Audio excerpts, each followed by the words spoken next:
All right, we're being live streamed now. They sure have made it easier, Levi. So maybe we'll get some, at least we'll get it recorded. There's a couple people that weren't going to be able to attend that said they would watch the Zoom version. And anyway, let's go ahead and get the meeting started. Anybody doesn't know anybody else? Same old mugshots. Yeah, since there's only 9 of us, we can probably dispense with some of the other formalities. And oh, we got a new one. So okay, we're going to have to introduce ourselves. Jorge. Good evening, everyone. Can you guys Good hear evening, me? Jorge. Good evening. Hey, thanks for accepting. I would say still new member. My call sign is Kilo Delta 2 Golf India Whiskey KD2GIW, and I was recently relocated from Syracuse, New York to Goleta. And yeah, so the first thing I did when I came to the town is look for a ham radio club, of course, right? And that's what I did, right? And I just heard the QST message on the repeater a few minutes ago, and I decided to join. So happy to be here. Welcome. Thank you. I'm glad it worked. Yeah, well, I was hoping we were going to have a in-person meeting and you would have got to meet some of us, but I got a feeling it would have been worse attended than this. Okay. Yeah, but well, looking forward to meet everyone. Yeah, let us introduce ourselves to you, Jorge, so you know who we are. The airplane is, want to introduce yourself, airplane? Yeah, my name is Bill, W8PEY, and I live in Goleta. He's in charge of the donuts. Let's get and let's see. Ron, you go next. Yeah, Ron Gibbons here, Nolita, and about a half a mile from Doc. Nice to meet you, Ron. And Levi. Levi, K6 LCM. I'm on the Mesa. Jerry in Arizona. Hey, Jerry, D6B, expat from Santa Barbara, but currently residing in Prescott, Arizona. So the background is from Sedona. Glenn.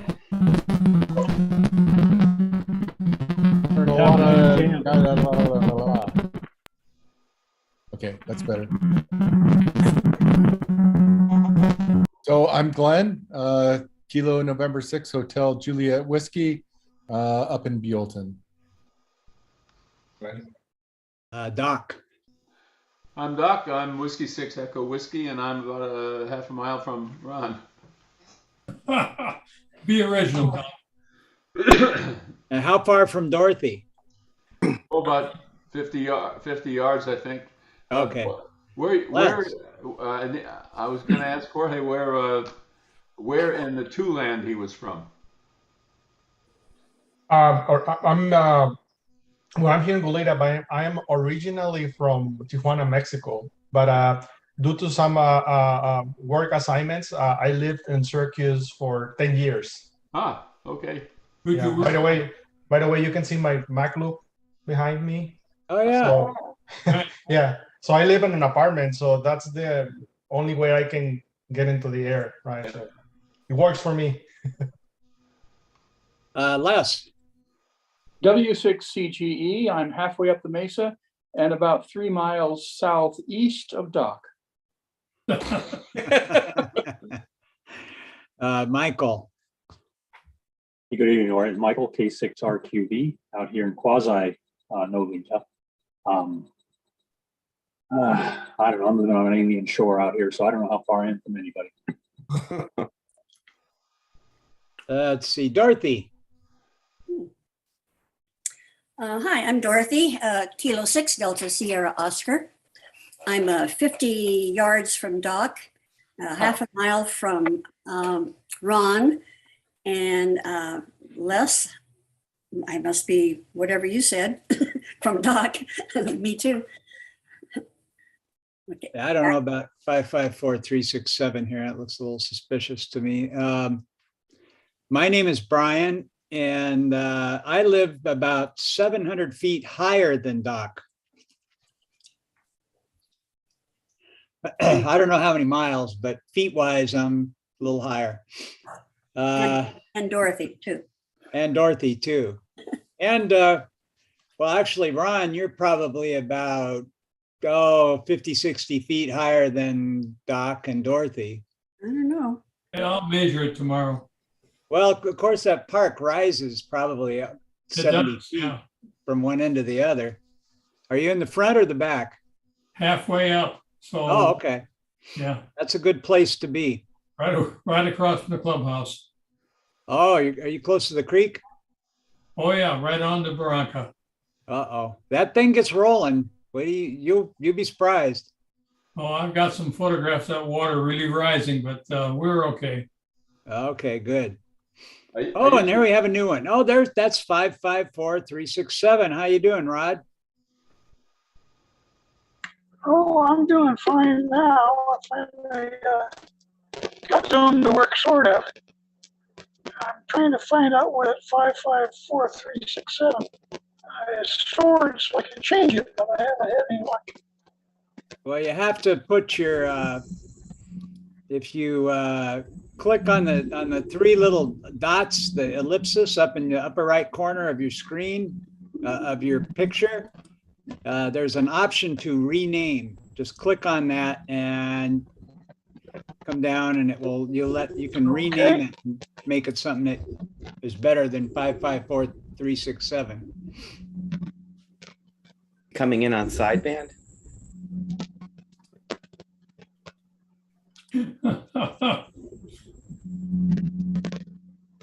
Yeah, I think so.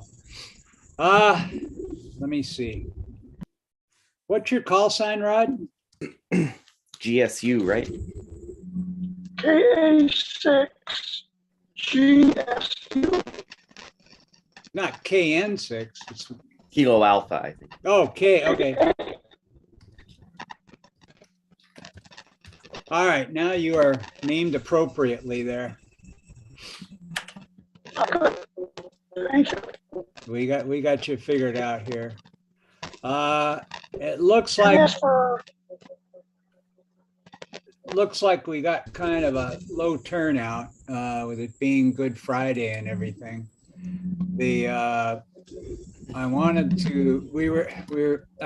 tried to have a in-person meeting this month, and we ran into some problems with the Goleta schools. We're apparently the only ones that get to meet there at no cost. Other people, they charge $150 an hour, I think, 125, 150, something like that. So a 2-hour meeting would cost us, could be as much as $300 to rent.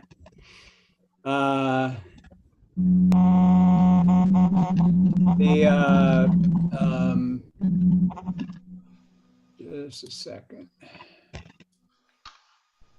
Okay, I did that, Levi. And then there is an issue also, I guess, because of the COVID stuff, that there's cleaning that has to be done after someone has a meeting in there. So I don't know if they go in and sterilize everything or what they do, but there was an issue if we would have to pay for cleaning. Anyway, they were gonna, I didn't find this out till late yesterday, so that's, I'd be better prepared if we were, if I'd have known what we were gonna do.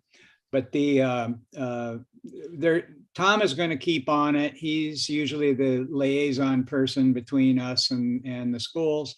And we're going to try and get them to let us use it for free. If we had to pay $300, it would just be a non-starter, I'm afraid. That's the equivalent. If we get 20 people attending, or even 30 people attending the meeting, it would be, $10 a head, basically, we'd be paying every month.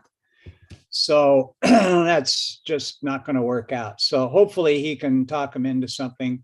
They were going to be discussing it, I guess, discussing their policy and what they can do. So I don't know. It doesn't sound real hopeful. In which case we may, in order to have live meetings, we may do them.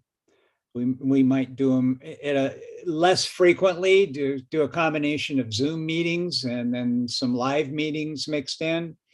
Or we may find another venue where we can have our meetings that won't charge us a lot of money. So anyway, keep your fingers crossed. Maybe next month we'll get something. And we'll still try and, of course, Jerry, I don't think you're going to be driving out here from Arizona. So this has been, you get to come to meetings now. And Zoom. probably, let's see, yeah, we got Glenn and Rod here too, and both of you guys live out of the area. So at least everybody's getting an opportunity that wouldn't easily be able to come to a club meeting.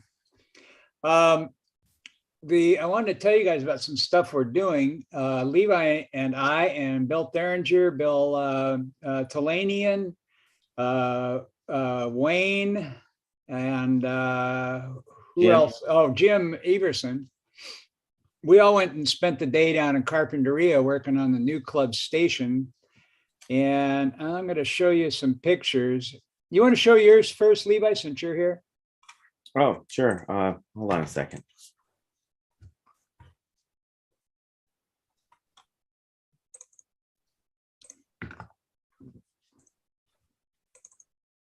Okay, you guys can see that, right? Yeah. Make it a little bit. Yeah. Beautiful.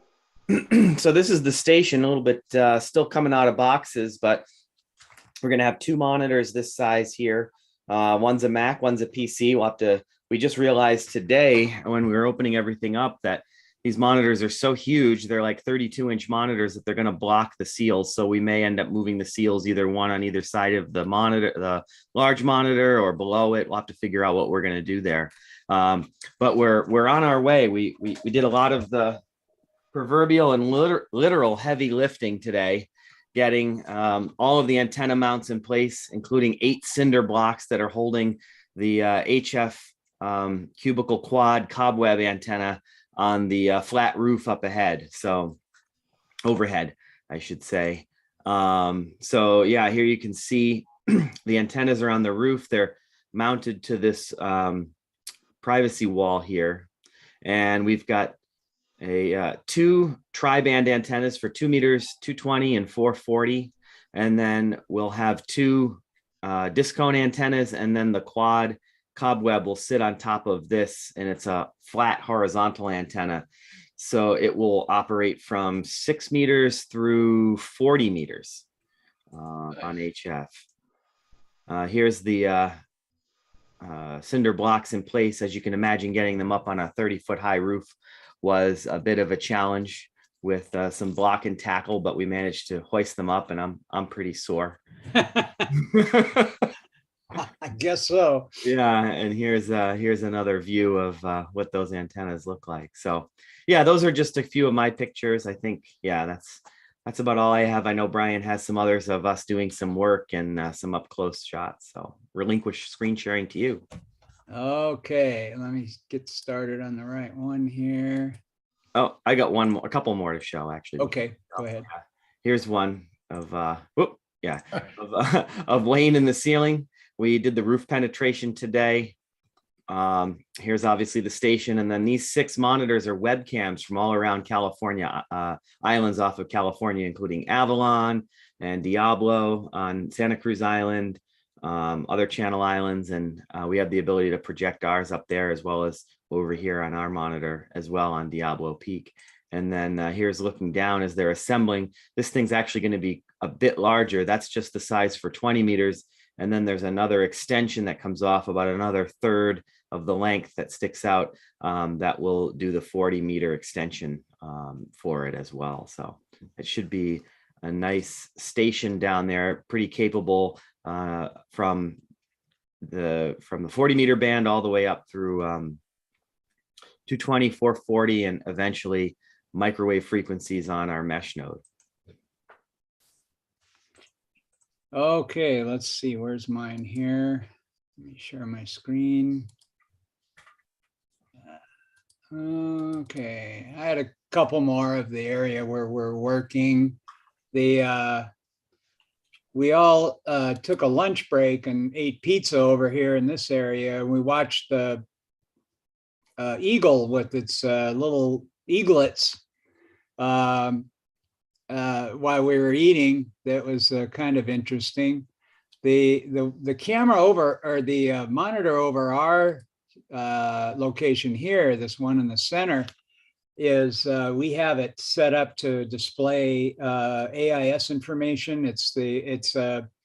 It'll have a live map of all the ships in the channel and around the local channel islands, and it updates live, so it's a little bit, it'll get people.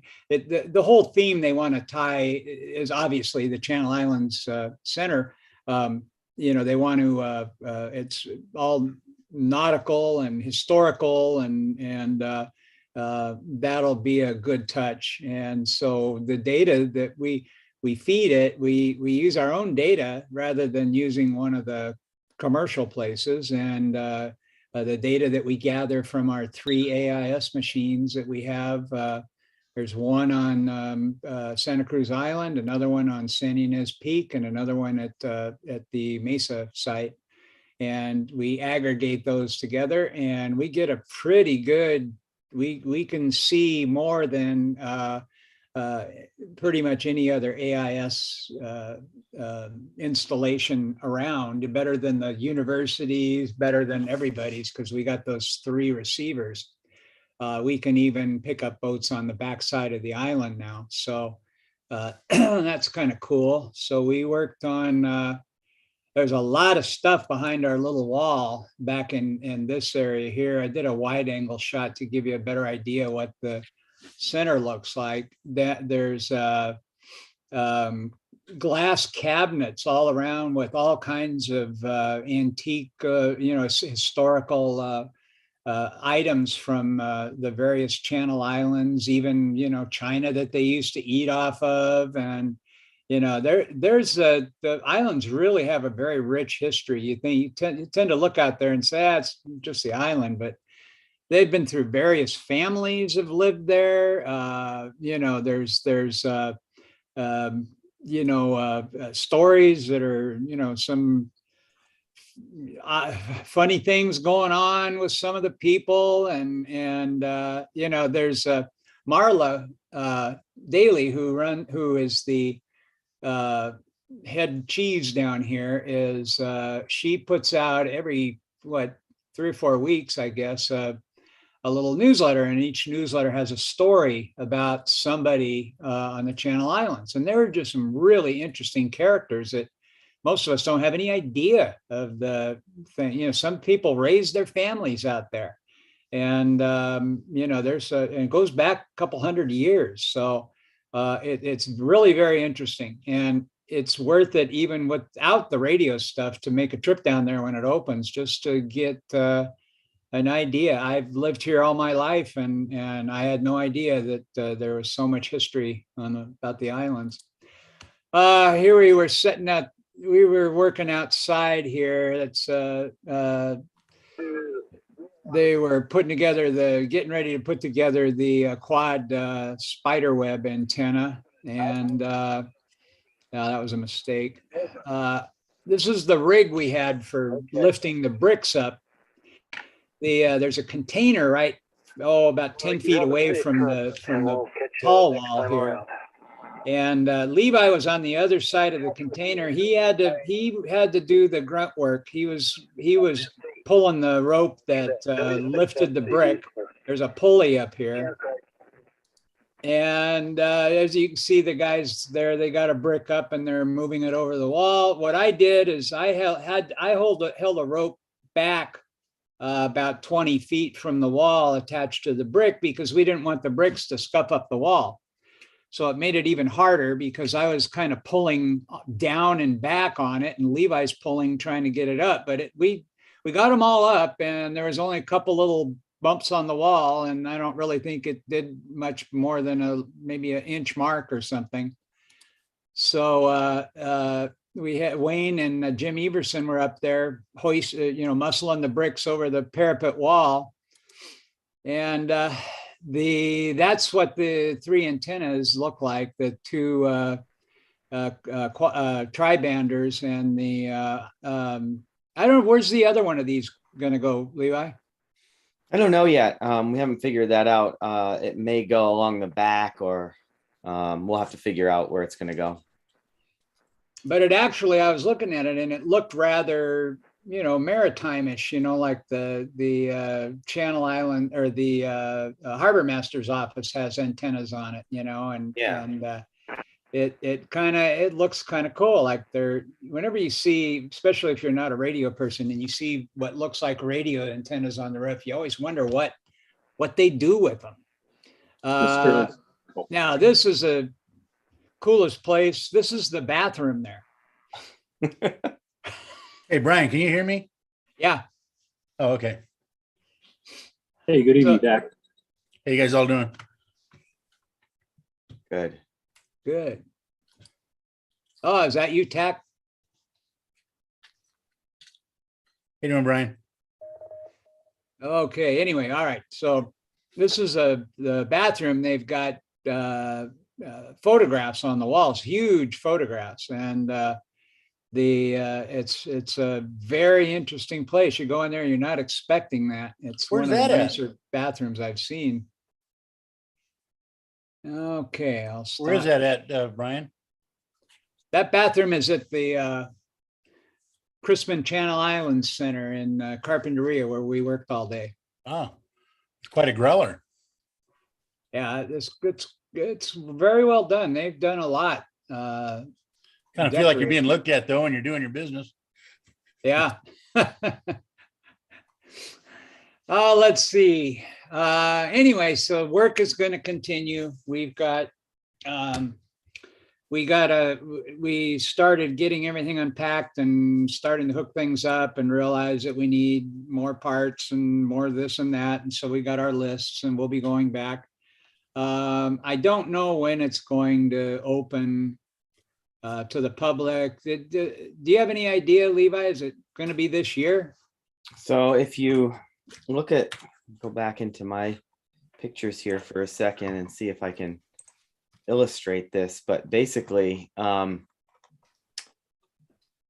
don't have a great picture of the parking lot. I'll show what I have. This parking lot's probably 10 times the size of the area that you can see here. And it's all pavement from when this was a Bank of America building. And their goal is to tear all of that blacktop up and make it a garden.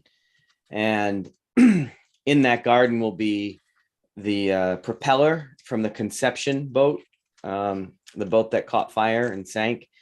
They'll have a memorial, including the actual propeller that was on that boat in the garden, as well as, they're just basically, they don't need all of this parking. It's not going to be a bank. They'll save a few parking spots, but mostly this will be a yard. So the interior is probably 80% done. I mean, all the structural work is completely done. And now they're just working on setting up their exhibits and polishing and finishing everything up on the inside. But there remains probably a substantial amount of work to be done outside the building. And I don't think they're planning on opening to the public until that outdoor work is done. So we're not behind in any way setting our station up.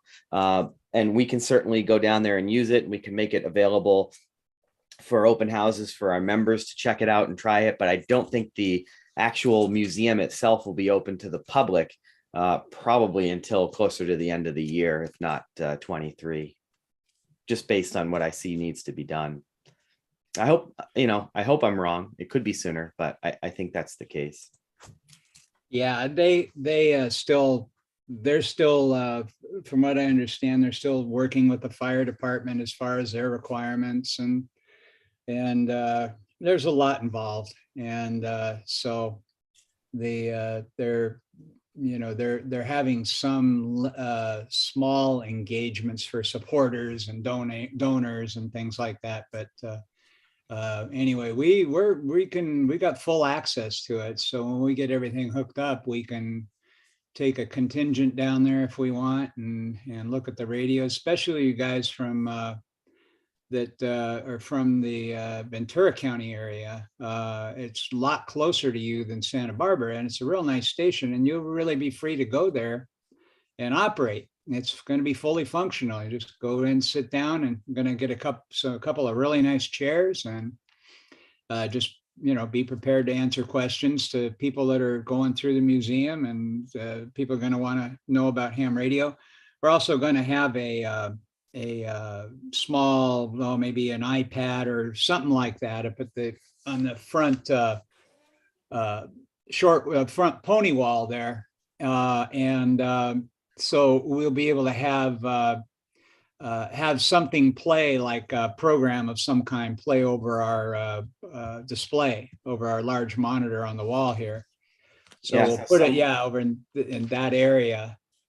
And we've got conduit over there, and we'll have some kind of thing that people can come in and they can learn about amateur radio and what we do, and it will interrupt the display of the ship's traffic, and then do some kind of we'll probably have 4, 5, 6 different options that they can press a button and they can hear a little story. We'll get some cards printed and put them put them out for people to take about the club, about amateur radio in general, how to get your license, all that kind of stuff.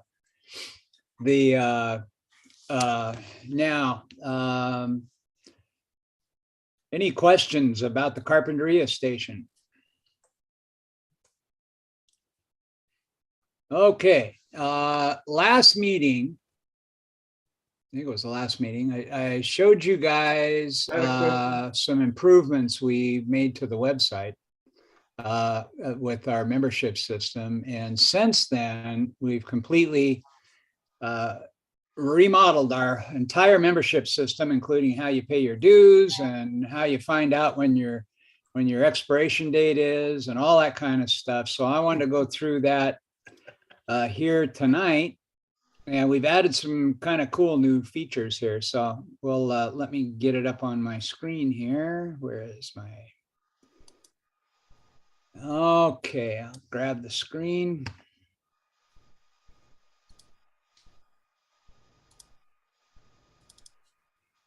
Okay, the last meeting,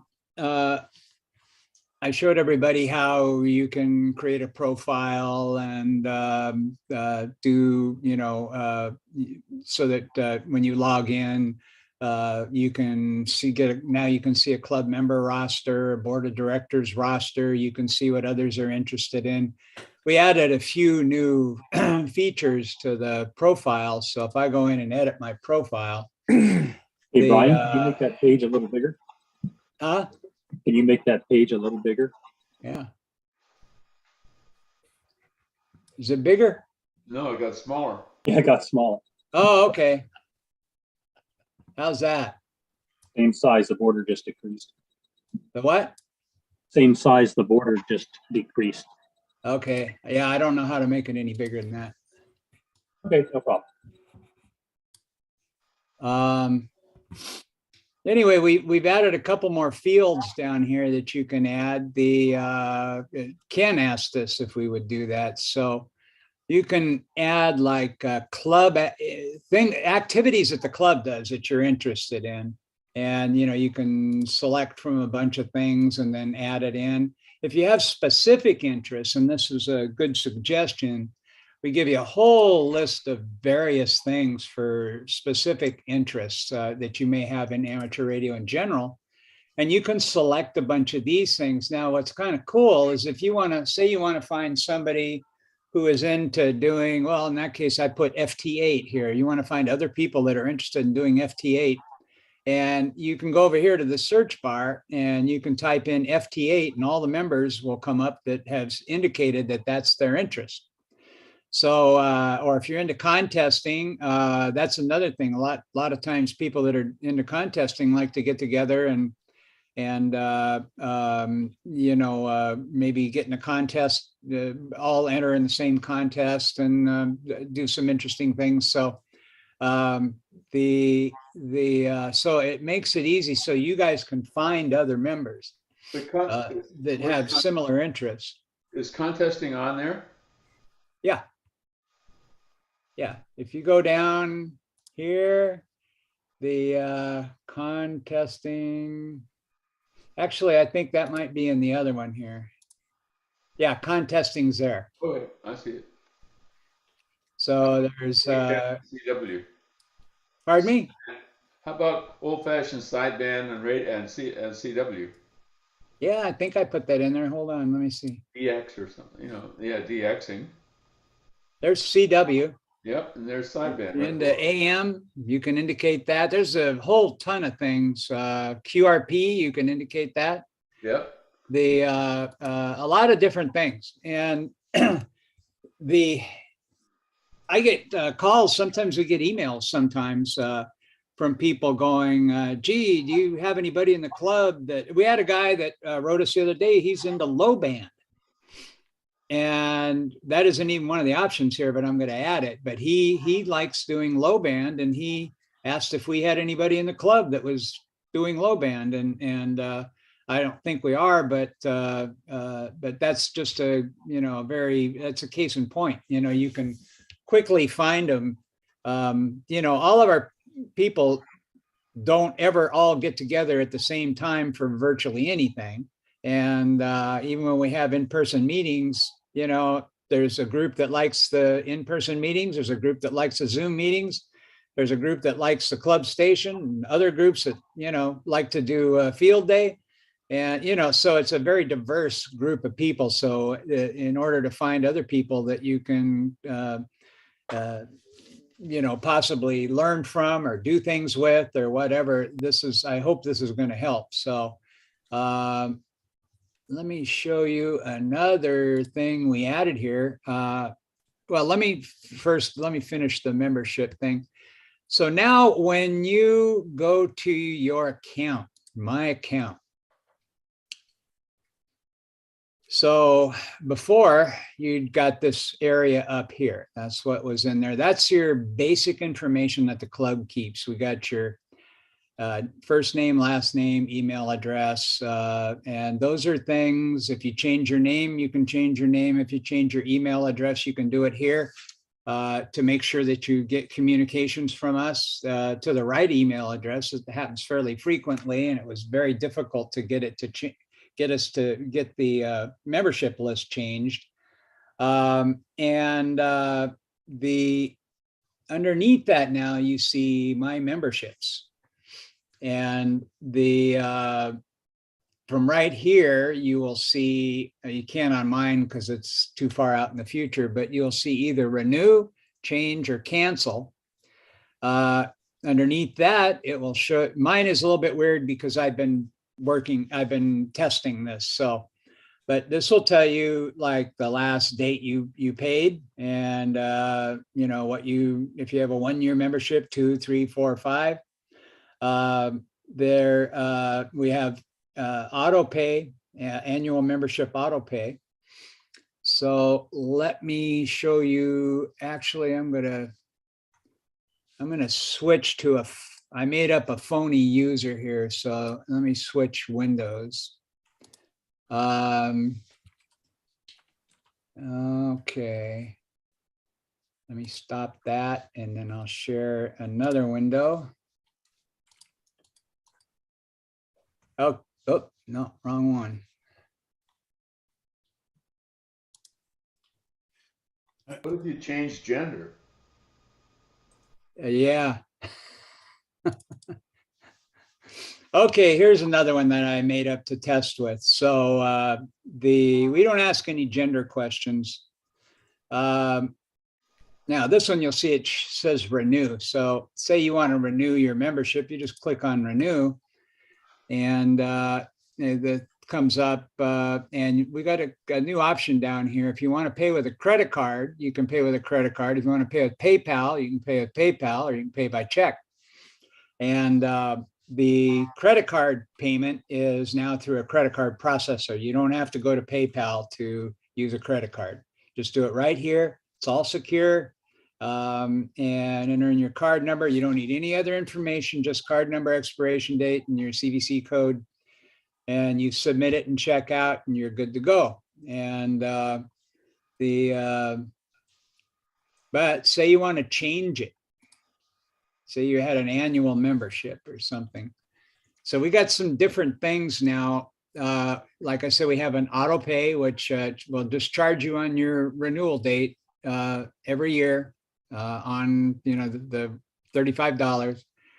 Then there's normal 1, 2, 3, 4, and 5 memberships. And after the board meeting this week, we decided to bring back family membership. So if you want your immediate family that lives with you to also be a club member, you can pay $50 for both of you.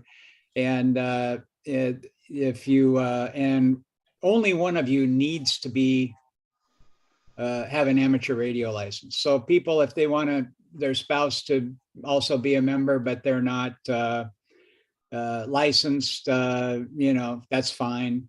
You can select that, and really, it's some people like to do that because they want to keep keep it a family thing. So we added that again. So if you select a new thing, you can either select renew, or you can select a different one. But so that's new, and that all of this stuff immediately updates your membership. So up here in the upper right hand corner, it's going to say when your renewal date is. You can click on that and it will take you to your account page where you can look at it. Now, another new thing is messages. So let's say you want to, I'm going to go back to the other screen here. Stop, and let's see. Okay, so let's go to the home page, and let's say I want to find people that are interested in what? How about club management?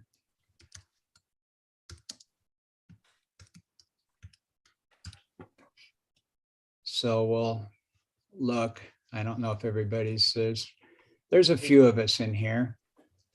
Hey, Brian, And while you're going off on that, maybe you've covered this before and I wasn't listening or something. I don't know.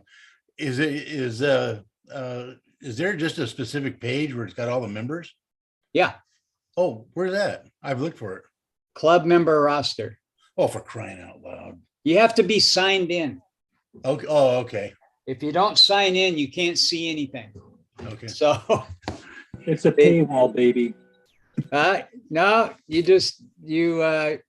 have to be, you have to be a club member. So for a long time, we had a club membership roster up on the website, and it really was a poor idea. And a lot of people decided they didn't want to be on the roster because it was essentially available to anybody that came to the website. There was no content control of any kind. Right. No, it should be a member thing. Yeah. So now if you have to be a member of the club in order to see the club member roster. And so for us to verify that, you have to sign in. So then we can display those things. But also, you'll notice in this search, the club member roster looks just like this, except everybody. And you see these things that say private message.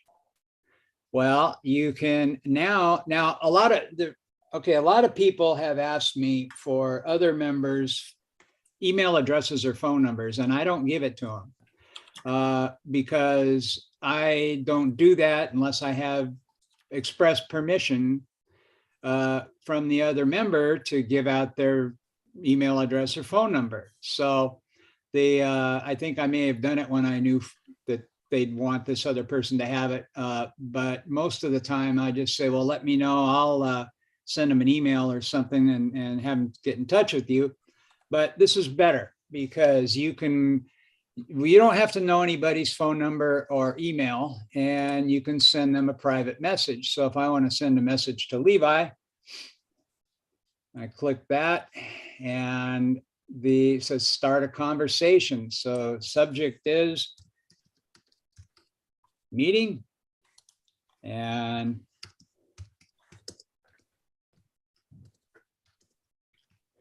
okay, and then I just send him the message, and it will, next time he logs into his, to the website here, up here, there'll be a 1 or a 2 or however many messages he has waiting. Additionally, if you're not on the website and if the message has been sitting there for 15 minutes and you didn't log in and during that period of time, it'll send you an email telling you that you have the message. So then you can go log on to the website next time you're there and feel like it, and you can go back and answer the message. So you guys can carry on see, Levi just answered me here. Well, it's while I was talking, said, he replied to my message. So and you'll be able to see all your past messages, different categories and whatever, different subjects. So it's sort of like email, sort of like texting, sort of like, but it allows you to do it at your own convenience. You don't get a phone call from somebody if you don't want one, and you don't get an unsolicited email. You have the choice of answering it or not. And this is a good way for people to get in touch with each other. When you're composing a message to send to somebody, you can even add attachments. So you can add a picture if you want to. If you're feeling like you're funny or something, you can add emoji if you want to. So it's got a lot of features that that other popular programs have. So that's messaging. So if you wanted to get in touch with one of us on the board about something or whatever, you can go look at the board of directors roster, find the person that you want to contact, and we're all listed here, and you can just send them a private message. So it works out really good, or any other member. And tap to show you what this looks like when you hit the club member roster. This just gives you it's a call in alphabetical order of your call sign. So, and it just gives you a list of all the members. Some of us put up pictures, most people haven't, but you can if you want to. You don't have to. Now, if you don't want to appear in the profile for some reason, maybe you don't want to be bothered by anybody, you can go over here to the privacy, to where that lock is, and you say hide my profile from the directory. No, or you can click yes over here. I don't know why that's there. I haven't found out how to get rid of it, that black thing. But anyway, you can remove yourself from the directory and no one will be able to look you up. So you can join the club and be pretty much anonymous if you feel like it. Yeah, we added another new thing. Can you delete old messages? Yeah.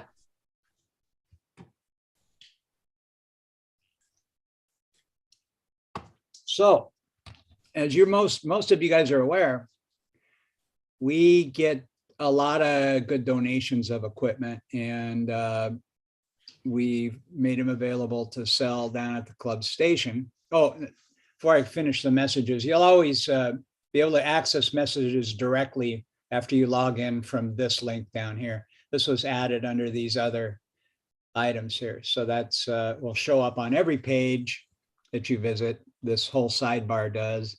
And but right up here, if you don't have any new messages, it'll say 0. And if it does, it'll say however many new messages you have. Anyway, back to the equipment. So we have a couple of ways that we sell equipment. One of them is the SwapNet. It's on every Thursday night at 7:30 p.m. and we go through our listings. They're read over the air. And if you have something that you want to sell, you can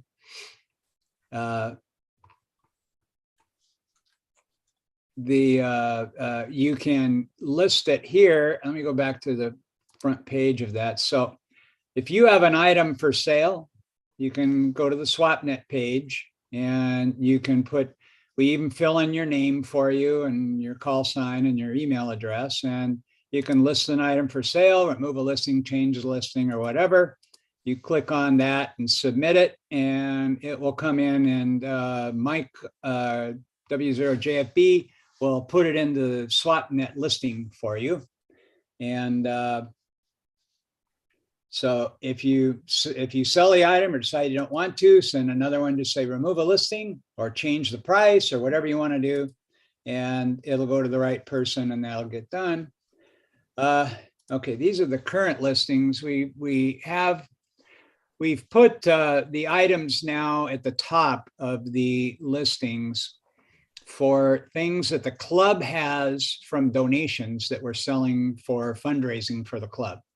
So these are all bargains under $30 here. We got a few things there. Now, some of the rest of these are the either higher price than $30 that the club is selling, or they're listings from other people. Let's see, we go to page 2. I think Levi still has something up here. Yeah, here's a couple by other people that are here. That you, and then we put their contact information in there, and they will, you can contact the seller directly. So everything is done between you and the seller when you do it this way. Now, we added another thing. We added a thing. We now have eBay style auctions. So we're taking some of our better stuff, and well, let me tell you, one of the complaints I've heard is if people, a lot of times things come into the club station, donations, and the same people are in there every Saturday and they say, oh, I'll buy that right now. And they buy it. And so other people never get a shot at it. And we wanted to change that. So everybody in the club has a chance to get a new radio or some piece of rare equipment or something. So we're taking some of our better quality items and listing them on the auctions. We've got several things on here now. Let's say you are interested in this Kenwood Tri-Band. You can click on that. We got 2 bids on it now. If you want to buy it, you'd have to make a bid higher than $250. And we got all the details about it. You can see who placed the bids. And if you want to send a private message to ask about it, you can do that, and that will come to us and we'll reply to you. If you want to find out if it's got this, or this. We try and be real careful about listing items that, listing the capabilities of items so that you can kind of see what they are. Let me see. So we've got, now we put some fun things in there. Here's a high-Q center antenna center insulator, $4. It's going for $4 in 2 days, 3 hours, 34 minutes, and 24 seconds. So, and that's easily a $10 item. So they're getting a deal. So we put, now all of this stuff, radios and anything that is supposed to perform a specific operation, not that high-Q center insulator, but other things. We test them all. For example, let's see here. This old Hammerland, Michael, K6RQV, takes each one home, puts it through its paces, and he makes notes of things that you might want to know. Like down here, he puts alignment of receiver, seems decent due to the good sensitivity. However, the dial indicator alignment should be performed as some of the bands are quite far off. So you know exactly what you're getting. We're not trying to sell you something that we're hiding anything, and you'll know exactly what you're getting when you buy it. So anyway, so this will give everybody a chance to get an item. The bid, when we list it, it'll be on for about 2 weeks, 14, 15 days. And at the end of that time, whoever bids the highest will get the item. So we have, some of them have reserves so that we make sure we get at least a minimum amount that we expect to get out of it. And all the reserves are less than what they're selling for on eBay. So you can get a good deal. Anybody have any questions about that? No questions? No, just kudos. Huh? No, just kudos. Yeah, well,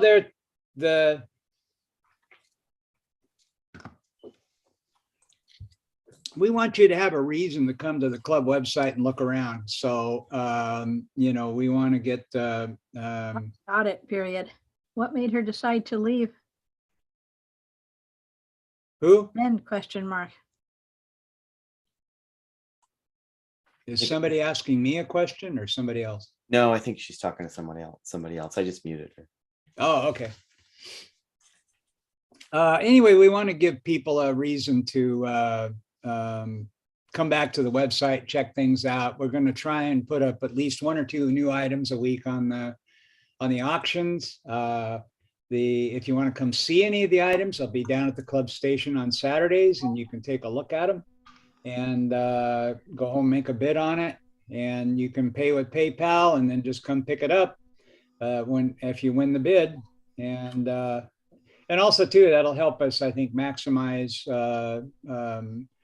our potential for getting enough out of it that it helps support the club. So so check the swap net. That stuff we've been moving a lot of swap net items lately. And I think that is probably about all I need to talk about for that. I wanted to go through those things, and I didn't have time to prepare a whole lot, but a couple 3 or 4 months ago, I was trying to do a demo of FT-8, and I was having some severe problems with I wasn't able to do it because it would hang up. Because of, I was virtualizing it on a Mac computer. I was running Windows and running the software in Windows. Since then, I've gotten a new computer, and they also came out with a Mac version of the software that I use. So I wanted to kind of show you guys that have. How many of you have done FT-8 before? I don't see any hands. Nobody? Oh, Levi. Okay, well, if you get QST magazine, they talk about this all the time. So what I'm going to do, I got to share my whole screen to do this because it's got windows that float here. Let me close that browser.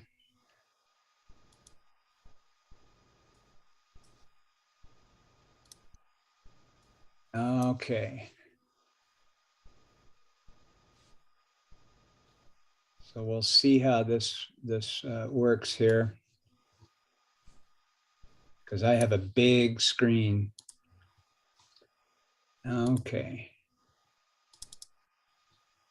Can you see that? Okay. Do I need to make the window bigger? The radio? This part? That might be helpful, yeah. Okay, what I'm showing you is Flex Radio software. And this over here, it's running FT-8. Over here, let me move that over here for now. And this is all the radio controls. And you can see Now, this is 40 meter FT-8, and all of these little lines coming down here are different stations. Now, I don't know if I hope you can see it. Each station has their call sign up here. So you can see who is responsible for different areas of the band. The FT-8 for 40 meters starts at 70740 and goes up to 70770. And Oh, time out, Brian. Yeah. How in the heck did you get those call signs in there? Are those nets or something? No. How did they get in there? Is it radio recognition or something? Well, over here, this window here. Now, what FT-8 is everybody, when you're doing FT-8, you send Oh, I'm sorry. So you're okay. You're an FT-8. Yeah, What right. the heck? Okay, I understand. Okay. So this frequency that listed is the frequency from the lower part of the band. So you take the lowest part of the band, add this to it, and it gives you the frequency that you know where the person is. These are so everybody's transmitting their call signs. So you're able to do that and see, obviously where each one is. So it gives you an idea. You can look at it and you want to go, gee, this guy has a really strong signal in here. This one with the reds and the yellows in it. And so you look up and you go, oh, okay, that's either N0 VMD or W7 WHO. And so you can look over here on this side and see who they are. Not many people do that. It's just kind of neat because it does it. I mean, you really don't have enough time in FT-8 to be really looking through the waterfall or the pan adapter. But now every 15 seconds, they transmit their call sign and what it is they want to do. Like, for instance, these ones that are highlighted in green, it's somebody that's CQing. And so when they see, and it goes pretty quick. So every 15 seconds is another round. So and you only have about a second to make your selection. So what you want to look for is numbers like you see these minus numbers, minus 25, 25. These are tough ones. These you're not here. Anything over about 25, 26, you may not even, you probably aren't going to be able to contact them. But then you see guys at -7, that's good. -9 is good. 9, he's 9 over. So, that guy, I don't know where he is, but he is K1HLG and he's talking to somebody, CE, but they changed. Now, if you want to return an FT-8 call like a CQ, you have to do it real quick. I don't see any DX tonight. That's too bad. There's a Mexico. Let's see what I get. I'll do a Canada. Okay, so I'm transmitting to the guy from Canada right now. You can see my signal coming up here in the center. And I am transmitting at about 40 watts. Now I'll wait for 15 seconds and I'll see if he responds to me. If he does, you'll see it right here in this lower part of the window.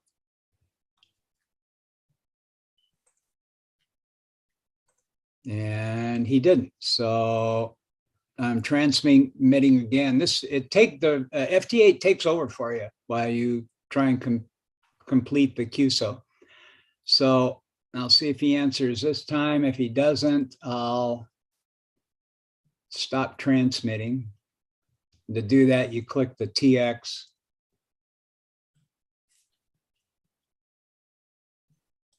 What you do is see there, he answered me. You see the red line right there at the bottom? He answered me and he gave his call sign. He has me at -16 dB. So that's not great. So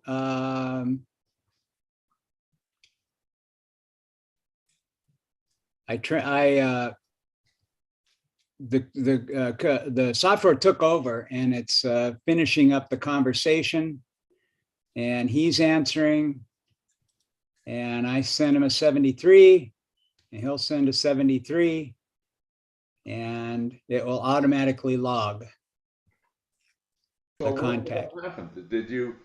What is FT-8? Is it a digital form of communication, but is it like RIDI? Can you see the message? Can you Yeah, read well, it? it's a structured type of message. Okay, I answered 73. He didn't answer 73, but that's still good enough for a contact. So the QSO is finished and it was logged. The It might be hard, Brian, for people who are not familiar to see that screen because those letters are so small. I don't know if there's any way to make. It doesn't make it, but yeah, it's hard to see in there. But let me see if I can do this. no. Oh, okay. Yeah, you just have a huge monitor, so everything. It's also very difficult to understand the explanation when you're when you're also showing us at the same time, because you don't finish your sentences. And Well, it's because it happens so quick. yeah, well, then okay. Hey, Brian, you can pinch the screen and make it bigger on your own screen. Hmm. I think we got to Well, take him out and as a gang slap him. recipient, I'm doing that. Oh, The what? Are you doing it on an iPad though, Les? Yes, there. Yes. Oh, okay. So I don't know how you do that on a desktop, but that's interesting. View. Well, let me go back and explain what FT-8 is. What FT-8 is a structured set of transmissions and responses. So there's two ways to start it. You can CQ yourself, or you can wait for others to CQ.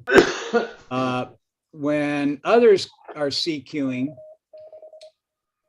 the line will be lit in green on the top section. So every 15 minutes, see, all of these from line, they're number 3 on down were just received in that last 15 second period. So you have to be real quick and hit one that you might want to be interested in.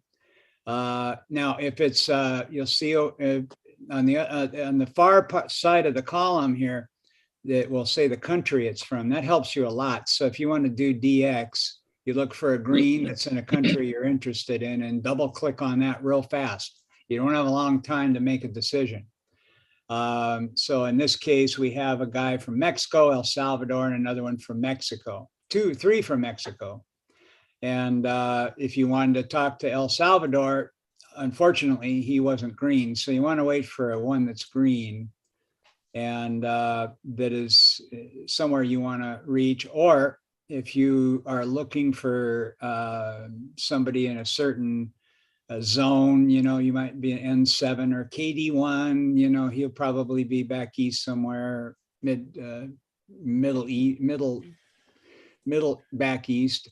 But you never actually talk to these people. This is all just digital information going back and forth, correct? It's all digital information, but this is an extremely popular mode. Your computer talks to the other ham's computer. Yep. Hams never actually talk to one another. They don't see one another. They don't ask one another questions. They don't. There's no actual human interaction. No, there's a lot of people that are resisting it. I know that I've been on a couple of nets, and their club actually voted not to have FT-8 as a mode during competitions, at least for their club. So I think there's people, that either, I think I talked to somebody last week, maybe it was you, Brian, you either love it or you hate it. But it's here. It's, it's like, I think it's here to stay, whether you like it or not. But I think it's just kind of a newfangled thing. I mean, I didn't get on the ham radio to do this. I got on to talk to people, meet them, and see who they are and stuff. I know it's different for contesting, but still, as a general mode, I just don't see it being any fun at all. Yeah, no, it's not for everybody. I mean, it was JT65 and JT9 were semi-popular a couple of years ago. And a lot of people were doing it. And then they came out with the problem with JT9 and JT65 is it was very slow. The transmission period was 50 seconds, and then you had 10 seconds to make your decision. And then you decide who you want to reply to. And then you'd click reply, transmit to them, and then it would carry on with the whole QSO. I mean, you can't even send these guys a message, can you? No. God, I just don't see. I'm not here to argue the whether or not it's a good mode or not. But what I want to do is show you what it is. Oh no, I understand. I'm just. Hey, Brian. Yeah. Can you put a filter on there so you only receive a particular country?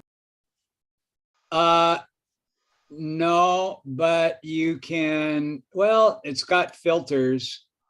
I haven't played around with the filters, to tell you the truth. I am using the one that is built in with the Flex Radio software, and there's another one that's put out by the guy that it's called. The name escapes me at the moment, but it's from the original inventor of the JT65, FT-8, and all those. Joe Taylor. Brian, do I understand correctly that there's no actual intelligence communicated either way in this? No. But if you've listened to 75 Meter Voice, you hear people talking, but there's no actual intelligence being communicated there. Well, that definitely sounds like the millennial mode. Well, yeah, no, and let me tell you about some of the advantages to this. Why a lot of people are doing it. Number one, you can do it with anywhere. You can do it very successfully at 40 watts, and you can use as little as 5 watts. You can, if you live in a mobile home, you can do it with a very modest antenna. Just a simple dipole or a wire antenna is all you need, and you can talk to the world. The other thing is you can do it in absolute silence. So if you have a spouse that wants to watch TV and you want to do ham radio and you're in a fairly small environment and don't have a lot of room to get away from each other, you can be doing it on the kitchen table, and your spouse can be watching television 5 feet away, and you won't bother anybody. Isn't it a stretch? Isn't it a stretch to say that you can talk to the world, because you actually don't talk? Neither does anybody else. Yeah, you know what I mean. Yeah, I'm not going to go down. That's too far out in the weeds.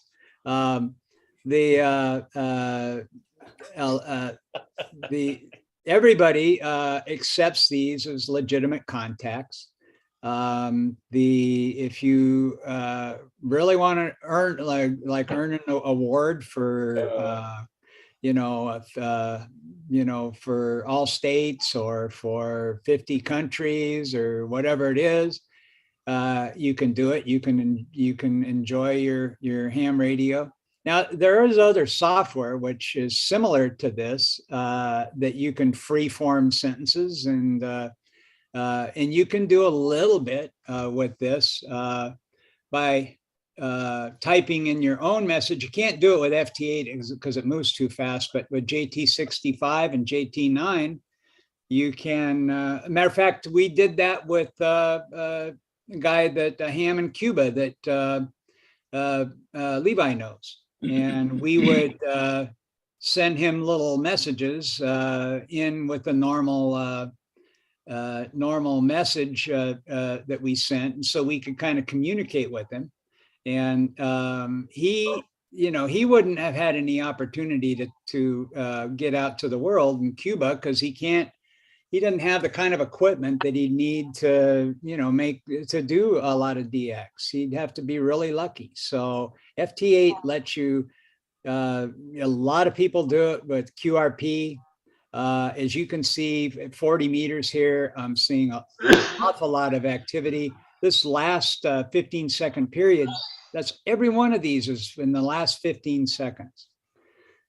Is this So restricted to a there person? are a lot of people that are doing FT-8, and I remember reading the articles in QST magazine when this first when JT65 started getting very popular, and everybody was pissing and moaning about it, saying that's not real ham radio and all that. And now you read them, and they're actually, it's become a fairly common way of using ham radio. So sure, yeah, you can't talk to them. You can't, carry on a conversation, but you have the radio and you have a microphone. If you're able to do FT-8, you're probably able to do those as well. Hey, This is Brian, just another way of doing it. Brian, Yeah. is this restricted to a certain portion of the band or the whole band? Yeah, I think it's the RTTY. It's right above the PSK area. Oh, So the original RIDI bands were fairly large, and it's it's been, as the new modes have come along, they've squeezed more specialty areas. I don't think. Let me see what's on 20. How many? Like you can have happening here. Several dozen QSOs in the bandwidth that it would take to have one sideband voice contact, right?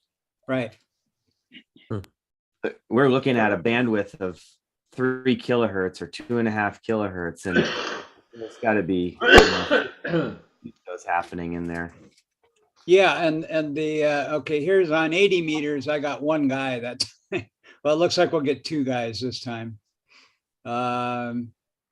Now in the afternoon, at least, but last time I looked was about a week ago. There was every 15 seconds you could choose from about 10 or 12 countries. So you could, and when you do this, you can also modify your CQ so that it says CQR or CQDX. If you're just interested in DX and you don't want to hear from other people, or I've seen them from Japan or other places that put CQNA, which means they want North America. Let's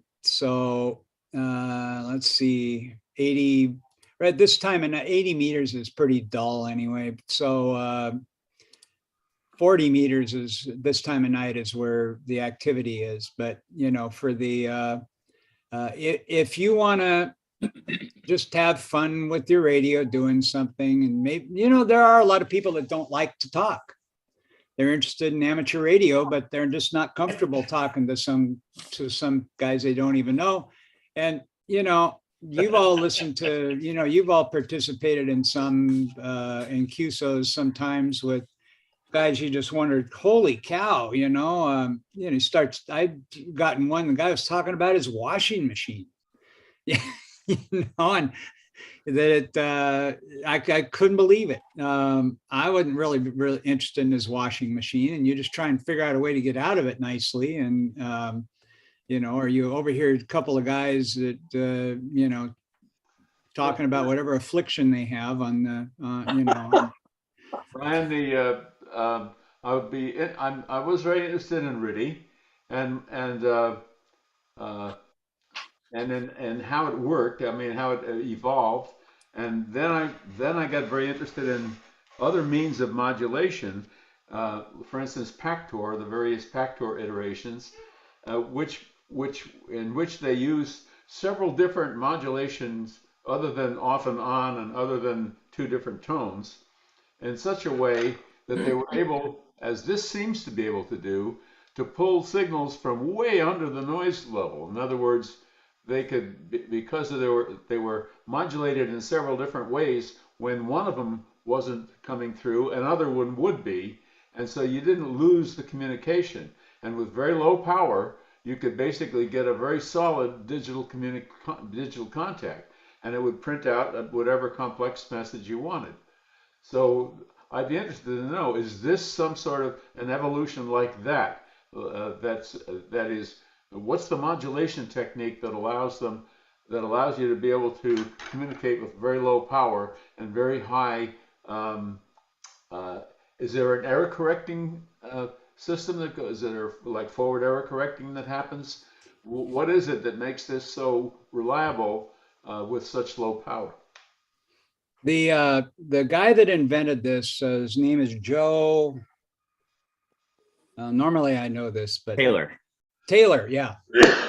And he was the guy that invented the original protocol for moon bounce. And he is very interested in, deep in the noise signal processing. To give you some idea, where each one of these call signs is, I hope you can see that kind of in my pan adapter here. You can see where my noise floor is. And the vertical line coming off of the bottom bar here is their signal level.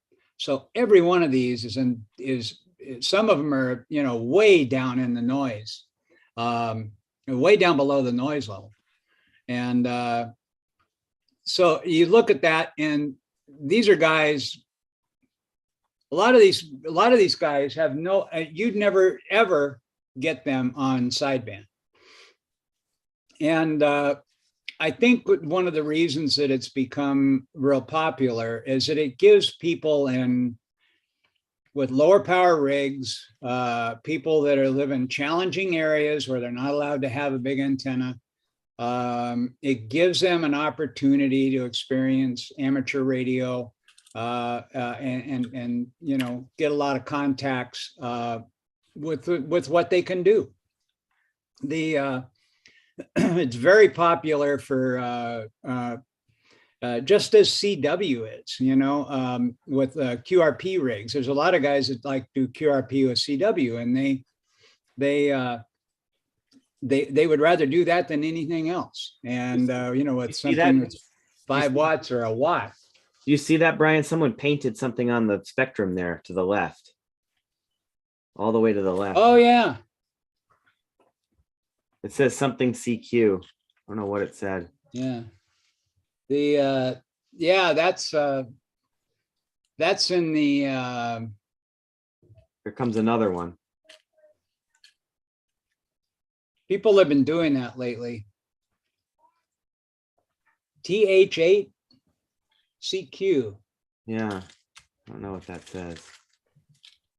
Well, did you ever participate when we were doing that on the during the technical or the well, at that time it was called the ATV net? I don't remember. You guys did that, something with the painting on the waterfall? Yeah, there was somebody wrote a program, and it worked in the PSK 32 area. Mm. And you could put a word in there, and it would, like, you'd put your call sign or something, and it would transmit it. So in the waterfall, you could see the call sign. Mm-hmm. But obviously that doesn't accomplish anything. Mm-hmm. Now let me see, there's another program that's built into this. Let me exit that one. I don't think I've looked at it. Or RIDI. So we'll turn it on here.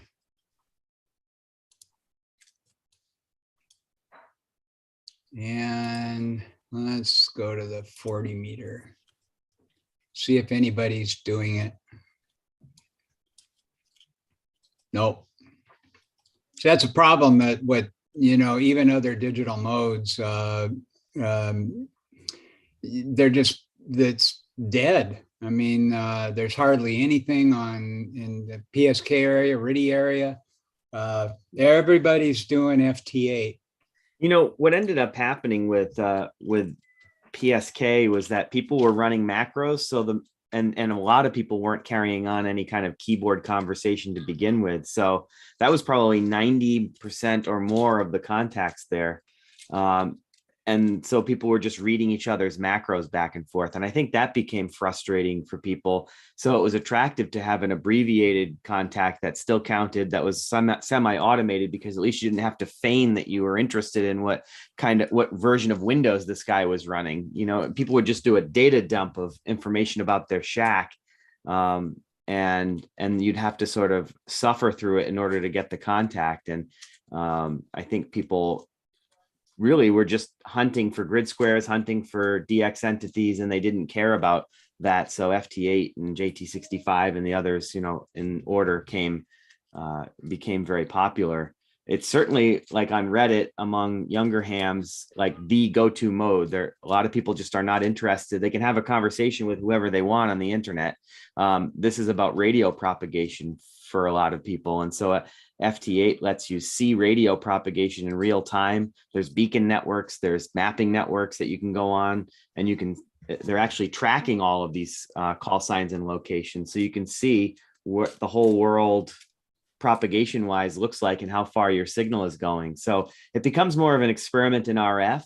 Like I met a guy in Cuba, as Brian mentioned, on FT-8, and we had a good contact. I was amazed that I had propagation at that particular time between Southern California and the Caribbean. So then I emailed him and said, hey, nice to meet you on FT-8. We became friends, and I did a trip to Cuba and I met him there. So it didn't like inhibit us from socializing and communicating. If anything, it facilitated that. It's just the communication initially happened on ham radio on a sort of sterile exchange like FT-8, and then it led to further communication on the internet where the path was more reliable.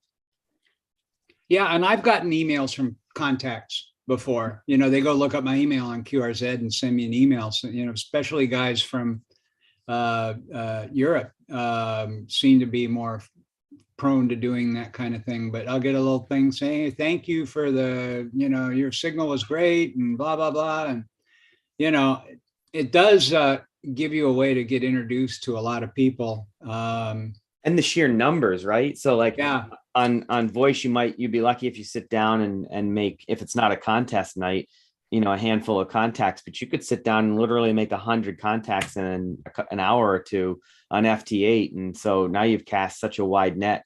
You've got a lot of potential networking. I want to be a wise guy here and say, do they have any FT-8 nets? No, just contests. Yeah.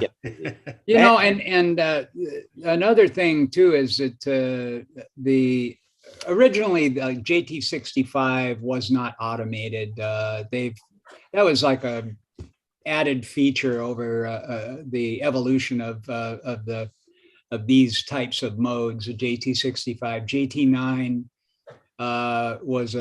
came after JT65, and it used even smaller bandwidth than JT65. And really to sit, you know, if having a conversation with somebody is all you want to do, or that, you know, then that's okay. But there's skill involved in this as well. I mean, as it sped up when they introduced FT-8, and watch this, when I do FT-4, the FT-4 is even faster than it's 5 seconds. And they transmit for 5 seconds. And let's see if I even get anybody. Yeah, one guy. But you got to go quick, really quick. And there's a certain amount of, if you say, let's say, for example, you want to get worked all states, or you want to get 50 countries or something like that. And there is a certain amount of skill. And okay, say somebody comes up from a country you really want, say, you know, some very obscure, seldom heard from country, and you see him up here. And he's not going to sit there and wait for you to answer his CQ. He's going to be getting back 100 answers to his CQ.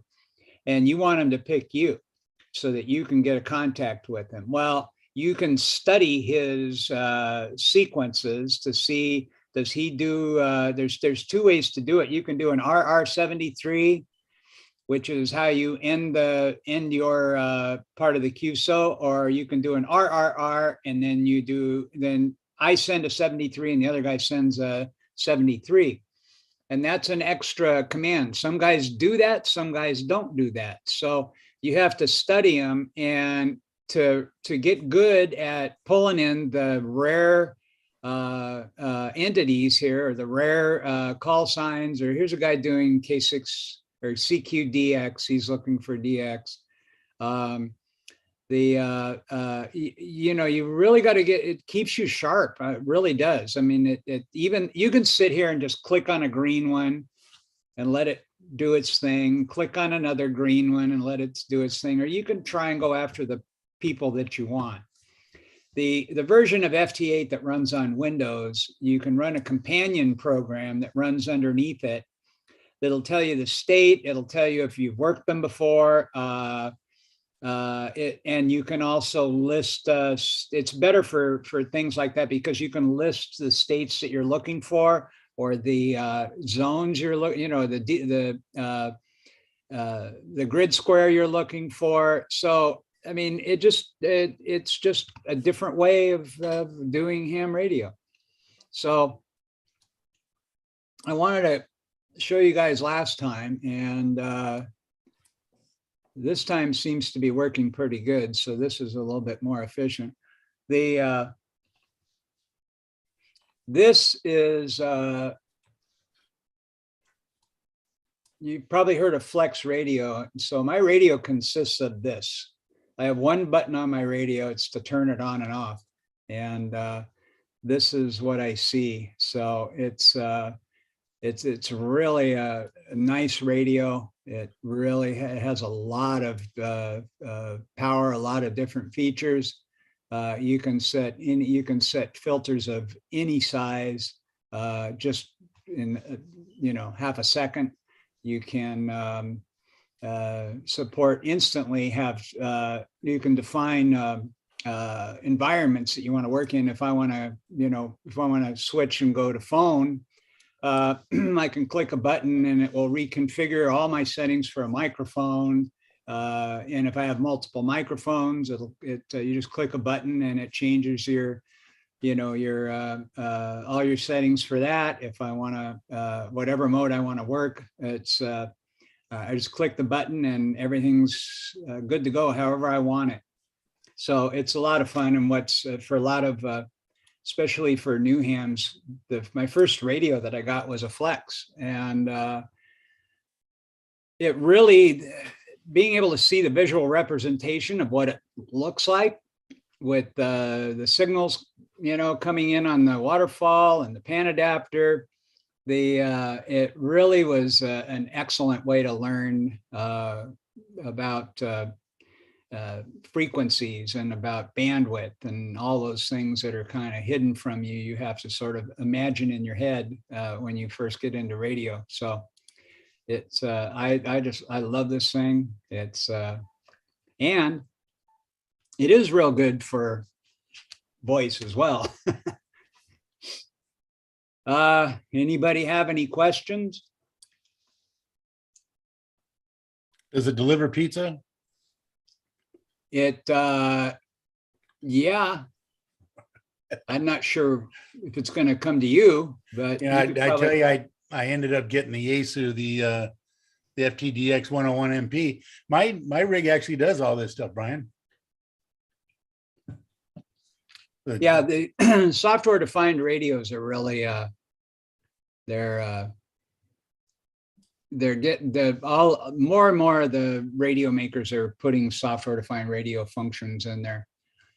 What I like is that one of the things I like about this is that every 6 or 8 months or so, they come out with new firmware for the radio and a new version of the software, and they add all kinds of stuff. And it's like getting a whole new radio every so often, every 6 or 8 months.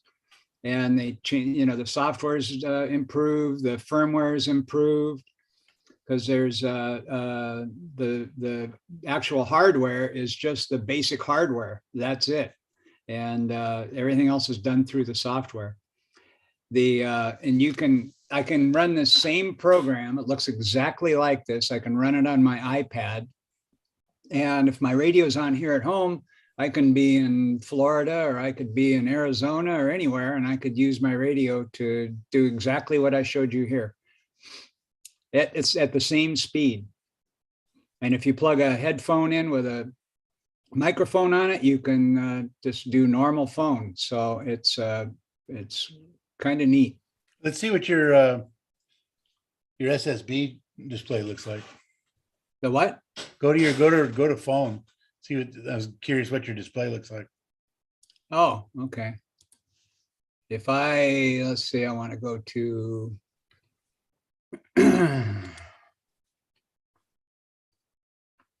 Let's see. So I want to go to 40 meters, or let me see. You know, I don't think I have it in this version of the software. I don't think I have it predefined for frequency.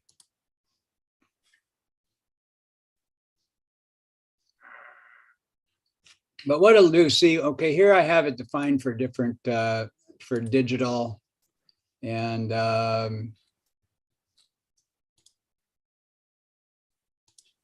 let's see if there's any different here. There's microphone profiles. So digital is where I usually leave it. And this is, where's the one?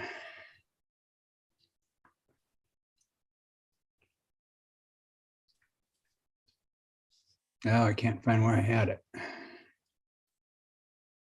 Oh, there we go. There, I haven't, you know what, to tell you what, the truth tack, I had just installed this Mac version about 2 months ago. And I don't have everything configured yet. So what you can do is this here is the profiles, and you can set your the profiles for whatever the different bands or microphones that you might want to use, and all the profiles are set so your compression, your everything is all adjustable. Over here at the top menu, you can you can add another pan adapter. You can actually add another whole screen to this, so you can listen to 2 bands at once. And and it's not like A and B. You have 2 bands both with A and B. And let me see. They call them slices. And you can switch between pan adapters, so you can monitor different things.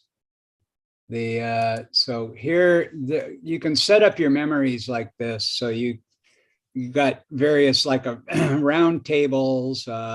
You set your microphone mode, you set your filters, you can do all that, and you can select between any of these, for particular modes. There's some I set up for slow scan, for SSB, for JT65, for FSQ40. There's 6 meters, and then you can see you can set all these parameters ahead of time. So all you got to do is click on it, and you set your squelch level, and just click on it, and your radio instantly reconfigures to that, goes to the frequency you want. So if you want to do a net at a certain time, and it's you want to do it with a Heil headset that you particularly like, you can have a memory setup for all those parameters, and you just click on it and bam, your whole radio reconfigures instantly and you're good to go. We don't have an HF net, do we? We don't know. There's plenty of them. The problem is. Oh, no, I know. I just wondering if we did. Yeah, but it wouldn't do any good to have a local HF net, because. Oh, no, just maybe a round table or something. Well, no, I mean, in all probability, you wouldn't be able to hear most of the people that are close to you. Yeah, that's true. So, I mean, we've tried to do testing lots and lots of times over HF with other members of the club. They can't hear them at all. So there's something going on over here. It looks like maybe there's some, let's see if maybe there is some RTTY going on over here. Let's see, tools.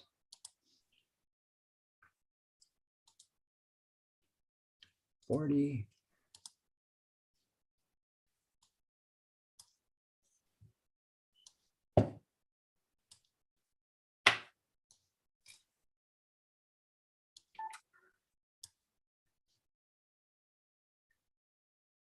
Yeah, I don't know what that is.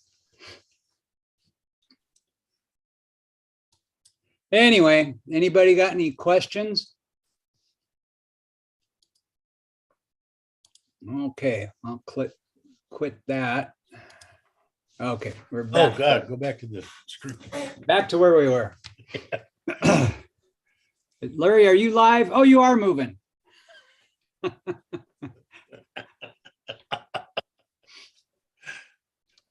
So anyway, FT-8 is just something else. It's just another way to use your radio and what you have available. When I first got started, I put up a dipole antenna, and I didn't know what I was doing. I had it too close to the ground. I had it pointed in the wrong direction, and I just had real poor results. But I did okay on digital stuff, so I had a lot of fun. Since then, I've changed it a lot, but it's just another activity you can do with your radio. It's kind of like it's like video games for ham radio guys.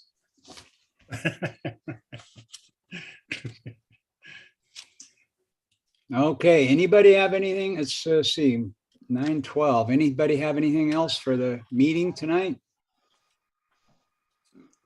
Well, I guess we can all go home then. We'll see, maybe next month we can do a live meeting again. I don't know. It's if anybody hears of a potential meeting place that could accommodate, well, we don't have a huge group, so I mean, maybe up to 50 on a good night. Let us know, because we may be looking for a new place. Go to the beach and cook some weenies. Yeah, there's a possibility we can maybe have them at the Red Cross, but it's got a couple of problems, and going up the steps at the Red Cross is not for everybody. There is a front door that we can open up, but then you got to park in the parking lot and hike up around the side of the building and over to the front. And that isn't for everybody either. And right now, I don't know who to even contact at the Red Cross. The guy, Bob, that comes in, that I know that has been around there for about 4 or 5 years now, had a heart attack. And then I heard the other day or last weekend that he had to have 2 stents added. And and that's after having his ankle fused, and he was out of business for 6 months with that. And then he had his heart attack. So I don't know if he's doing anything or going to be around. Wow. So, and as any of you that have been down at the shack know that we very rarely see anybody from the Red Cross. We go upstairs, use a restroom or something. It's just lights are off, nobody's home.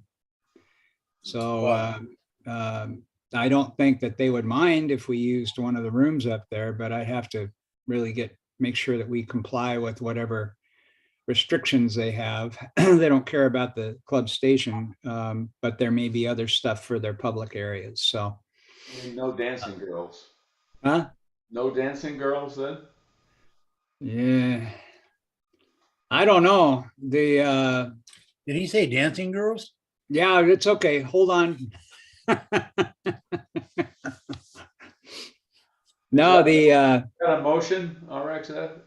They have every now and then a nice looking girl will go up there when they have the CPR classes, and they'll stick their head in the door and say, "Is this where we have the CPR classes?" And I want to say yes, but I have to be honest and tell them no, it's upstairs.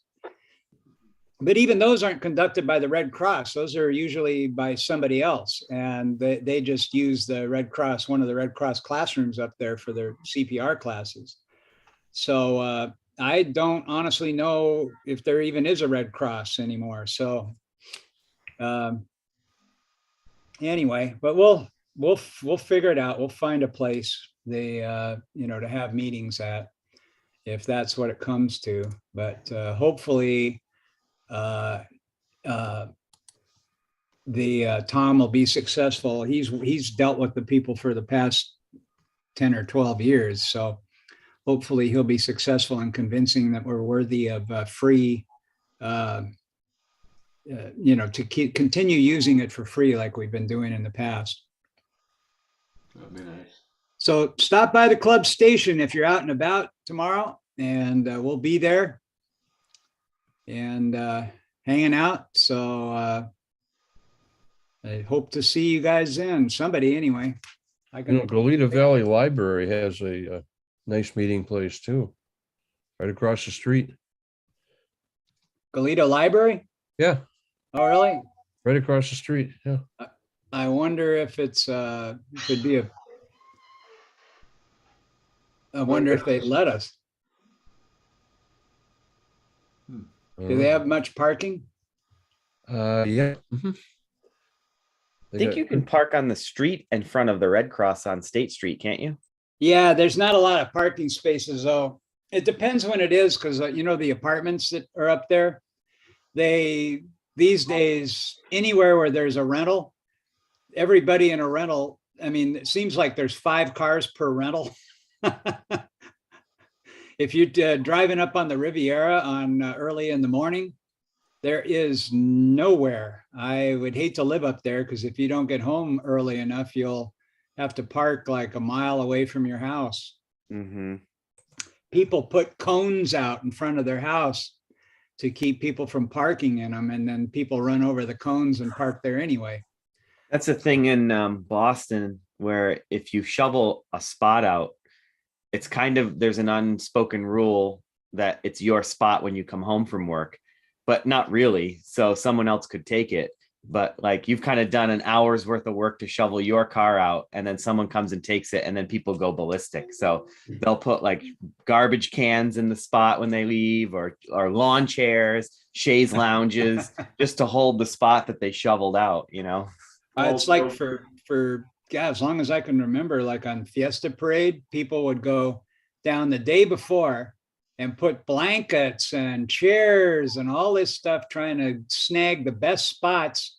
And then they leave and they come back, 15 minutes before the parade starting, and expect people kick their blanket out of the way and squeeze in, and then they'd get mad. And the city one year tried to make people stop doing that, because that wasn't right, that you come down there when there's no crowd, take up 20 feet with your stuff, and then leave and come back and expect to have that 20 feet when everybody else is packed around there trying to see the parade. Yeah. So, and some people were putting chairs down there, and they came and they weren't even there anymore. Up on the roof of somebody's business. Yeah. They could hold free chair. Got a free chair right here. When my office was downtown, it was on Anapamu Street, 2 blocks, Anapamu and De La Vina. So I was only 2 blocks. I could walk over to the Fiesta Parade and watch it. And there was always somebody causing a problem because other people stood in their spot. And it was, you go there and people would be,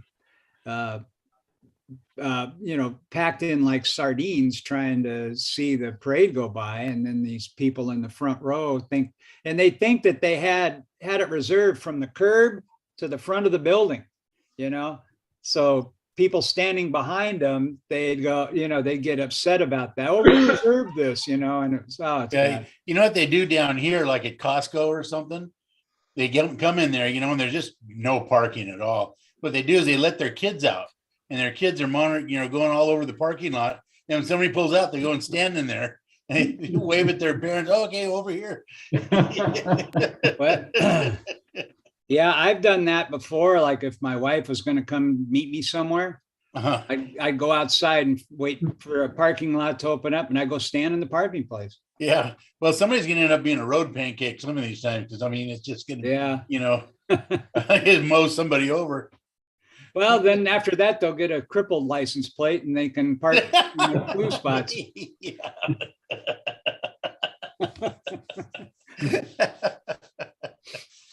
Oh, God. All right. Well, Next month I'll be more prepared. But this month I had planned on doing the live meeting, and we were going to have just a short little beginning and make it more of an open house so everybody could visit with everybody, since it's been a long time since a lot of people have seen each other. I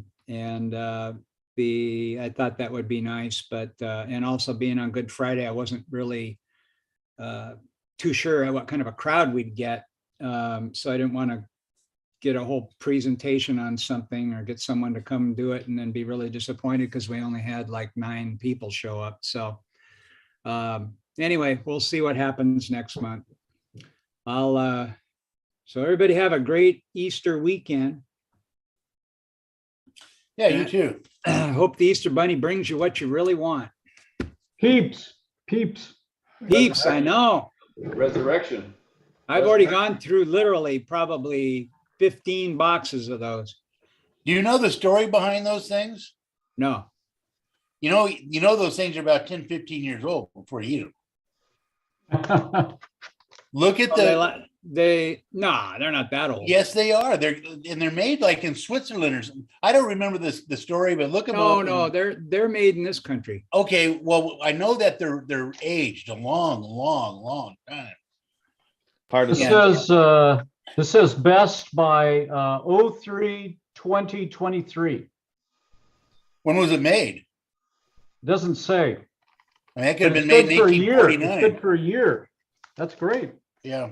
Well, I had some yesterday that were kind of a little bit stiff. So no, they age them in like these boxes for a long time. I'm gonna have to read up on that. Yes, please do, and you can.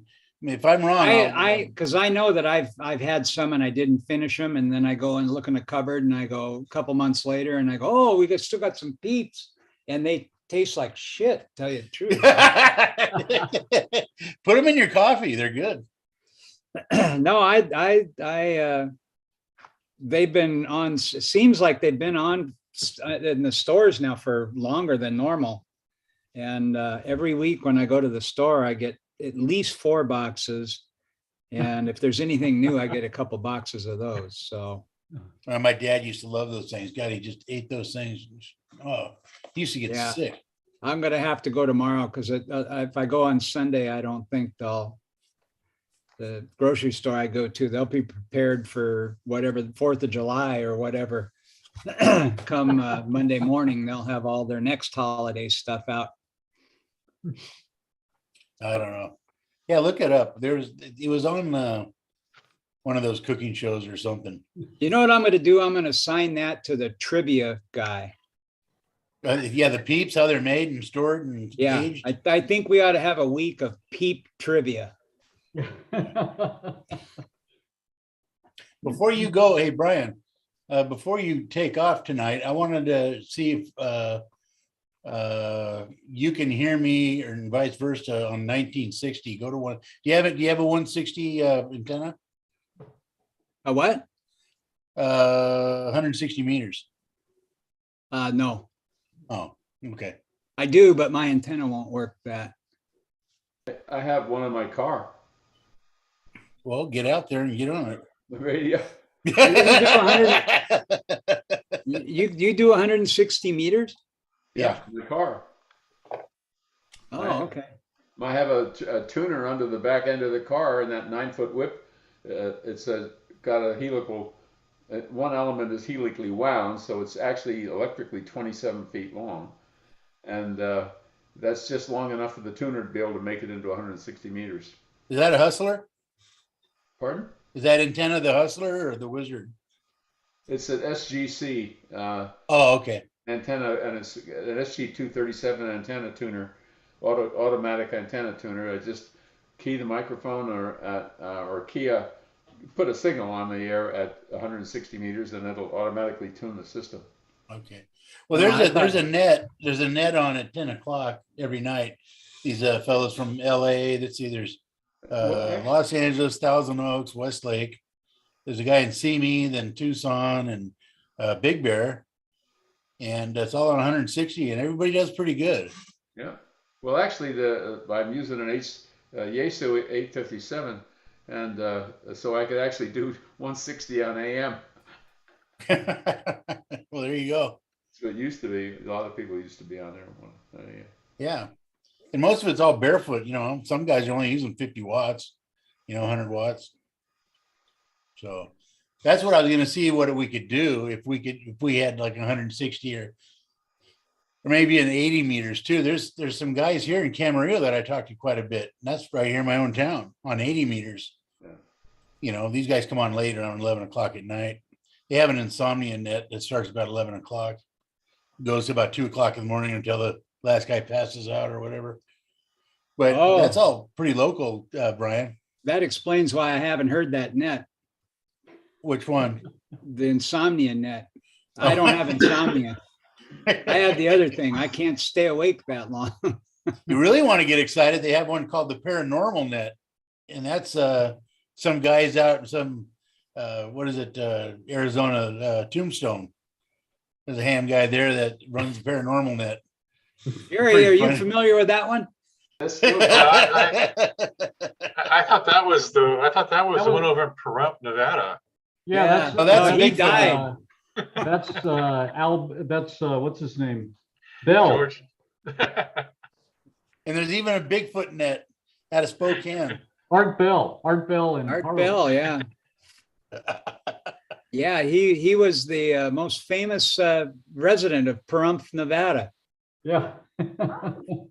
Except for old Mr. Pahrump, the original Mr. Pahrump, but he was famous in his day. That's why they named I always thought it was just a name for a exit because there wasn't anything there.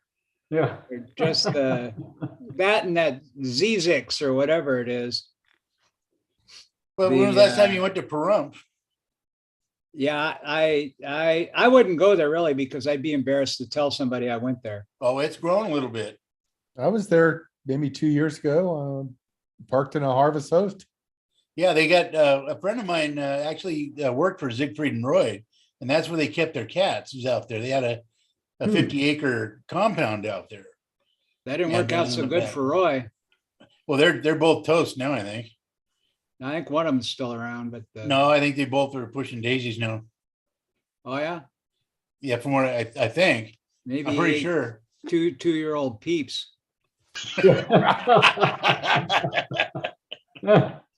Yeah, they bought some peeps. All right, guys, I'm gonna get out of here. I got to go pull another shift here in about 12 hours. It's been a busy week. What do you do, Brian? He runs a radio club. Yeah, pretty much. I figured that out a while ago. No, I'm a software developer. Oh, okay. Okay, guys. Write software. That's why I always do stuff on the website because I know how to do that kind of stuff. So, but your shift is really is the club station is what you're talking about, right? Yeah, my Friday. So far this week I had a 2-hour net. We had a 2-hour board meeting. Day down at the Carpinteria, and then tonight meeting, tomorrow a shift. And then I'm done with my major obligations for this month. I've got to find somebody that works on linear amps locally around here. I can't find anybody. And I hate sending the thing anywhere, but anyways, I'll keep looking. I talked to Michael today, I guess, and he was recommending that Randy up there and work at, but that's just too much of a drive. Yeah, I don't know if anybody, or I don't think anybody around here does. They'll do some radio alignment and stuff like that, but not with the bigger amps. So yeah, don't know if they have the equipment to do it. These guys are there. It's just sometimes hard finding them because they're just like onesies and twosies here and there. I heard there's a guy down in where was it? Well, they're disappearing Chatsworth. too. What's that? They're disappearing. Yeah, that's true. A lot of the people that do that kind of stuff were engineers in aerospace before and things like that, and they're not being replaced. I mean, that's not the new engineers that are coming up. they're dealing with,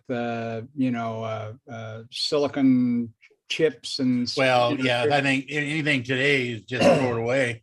Yeah, they're just not, there's nobody coming up to replace those guys. So especially around here, because we don't have that kind of industry here anymore. We used to have several aerospace type businesses around here, Delco and Raytheon and all the other ones that were here that, so there's a lot of engineering talent in Santa Barbara, and they've all closed down with the exception of a couple. And so that's no longer a major segment of the population that amateur radio can draw on. So back in the day when that was popular, Santa Barbara Amateur Radio Club had 350 members in it. And it was easy to do because they had a lot of people that was their business, radio and electronics and all that, and they were interested in it. And it's not so anymore. Now, if we wanted to have something for Amazon drivers, Yeah, we might do okay, but or Uber drivers or something like that. But there's even an Amazon net. I downloaded this thing of HF net from AARL, and there must be like 500 of them. And it's just Amazon some of the funniest net? ones. You sure it's not the Amazon in Brazil? They've got it's the Amazon Packers net. You're kidding. No, it's that must be an exciting net. Yeah. Well, they have this one in here. It's called the Betty Boop net. What is it? They had some interesting ones though. They had like the World War II Discovery net that was kind of interesting. I just kind of go and listen to some of these things. They're kind of interesting. But I'm not kidding. They had got a Bigfoot net up out of Spokane, and there must be like 100 people that get on these things. I'm gonna have nightmares now. So yeah, you guys have a good weekend. See you next month. All right. Thanks for coming, Jerry. It's nice to see you check in. See you tomorrow at the station. Okay. I need to.